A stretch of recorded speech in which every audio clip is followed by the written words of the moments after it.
G3 gun और rocket launcher जैसे जदीद हथियारों से लैस कच्चे के डाकू आखिर कौन है?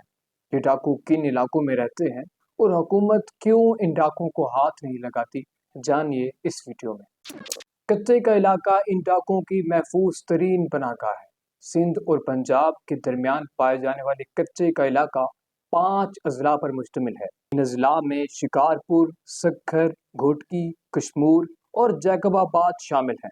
बरतानवी दौर में जब लहरी निज़ाम बनाया गया तो हिफाजती बंद के पेश नज़र जो इलाका छोड़ा गया उसे कच्चे का इलाका कहते हैं।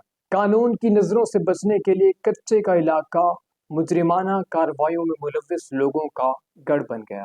अब तक इस इलाके में कई ऑपरेशन हो चुके हैं। हुकूमत की जानिब से इन मुलजिमान के सर पर करोड़ों रुपए का इनाम भी रखा गया। कई बदनामे जमाना डाकू मारे गए, लेकिन आज भी कच्चे के इलाके में डाकों की हुक्मरानी कायम और दायम है। मुझे लाइक करो, फॉलो करो, कमेंट करो। मैं भी तुम्हें लाइक करूंगा, फॉलो करूंगा, कमेंट करूंगा।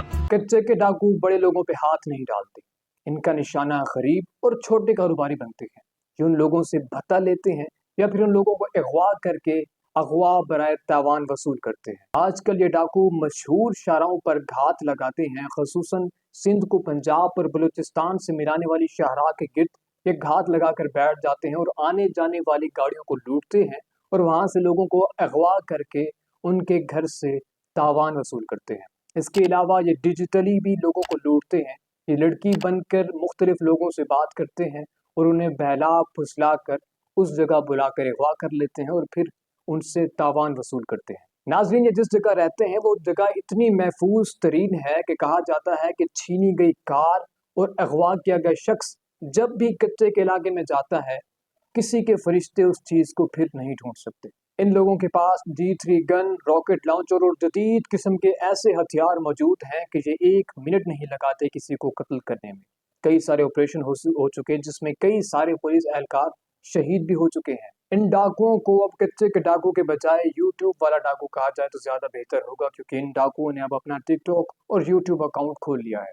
अपने यूट्यूब चैनल पर ये डेली व्लॉगिंग भी करते हैं और तमाम जंगल का उन्हें विजिट भी कराते हैं अपने व्यूवर्स को, और बाकायदा उनके 14 से 15 हज़ार सब्सक्राइबर भी हो चुके हैं और लोग उनकी वीडियो को बड़े शौक से देख रहे हैं। यानी इस कदर वो आवाम में मकबूलियत हासिल कर चुके हैं और इस किस्म की उनमें कोई खौफ नहीं है, कोई उनमें डर नहीं है और वो बड़े धड़ल्ले से वो सारा काम कर रहे हैं। और अब तो उन्होंने अपना यूट्यूब चैनल भी बना लिया है। तो हुकूमत को चाहिए कि इस किस्म की सरगर्मियों का सदेबाब किया जाए ताकि आवाम चैन की सांस ले सके। जो उस शराह से गुजरते हैं, ये उनको लूट मार का निशाना बनाते हैं, उन्हें यरगमाल बना लेते हैं और उन पर तशद्दुद करते हैं। लिहाजा गवर्नमेंट को चाहिए कि कोई ऐसा एक्शन लें ताकि इनका सदेबाब हो सके या इनको सही राह पे डाला जा सके। मिलते एक नई वीडियो में, तब तक के लिए अल्लाह हाफिज़। अपना बहुत सारा ख्याल रखिएगा।